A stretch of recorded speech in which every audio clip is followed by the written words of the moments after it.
Ya, kembali bersama saya. Pada video kali ini saya akan menjelaskan apa itu ngorok. Ngorok bukan sembarang ngorok. Ngorok itu menyebabkan penyakit yang berbahaya bagi tubuh kita. Bukan cuma berisik, bukan buat orang terganggu tidurnya, tapi itu juga mengganggu kesehatan kita secara umum. Tapi sebelum saya mulai, please subscribe channel ini untuk membantu channel ini berbagi kebaikan. Ngorok, apa itu ngorok? Ngorok adalah suara dengkuran yang biasanya terjadi ketika kita tidur. Suara tersebut terjadi karena udara yang masuk menggetarkan tenggorokan kita.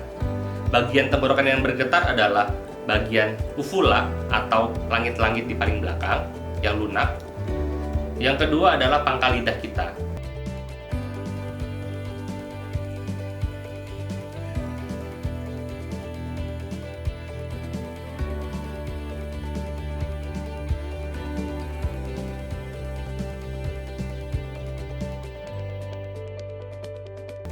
Saya akan bacakan survei menurut WHO.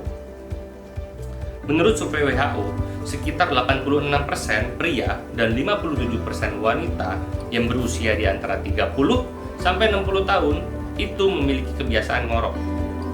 Dan mayoritas yang berusia 65 tahun ke atas dapat dipastikan memiliki kebiasaan ngorok pada saat tidur. Bayangkan berapa banyak orang di antara kita yang memiliki kebiasaan ngorok. Dapat dikatakan, kebiasaan mengorok itu lebih berbahaya daripada kebiasaan merokok dan juga obesitas dalam hal penebalan pembuluh darah atau arteri karotis. Arteri karotis itu adalah pembuluh darah yang menyalurkan suplai darah ke otak.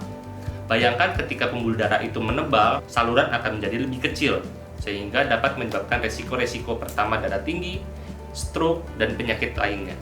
Seperti yang kita tahu, tubuh kita memerlukan oksigen untuk melakukan pembakaran dan juga metabolisme. Pembakaran dan metabolisme ini paling sering terjadi itu pada saat kita tidur. Ketika kita tidur mengorok, otomatis oksigen yang masuk dalam tubuh kita jumlahnya berkurang, sehingga akan menyebabkan ketidakseimbangannya metabolisme. Otomatis gula darah tidak terurai, lemak di dalam darah tidak terurai, dan juga karbohidrat tidak terurai dengan baik. Hal tersebut dapat menyebabkan banyak penyakit. Akibatnya yang pertama, diabetes mellitus atau gula darah tinggi. Itu dikarenakan gula tidak terurai dengan baik dalam tubuh.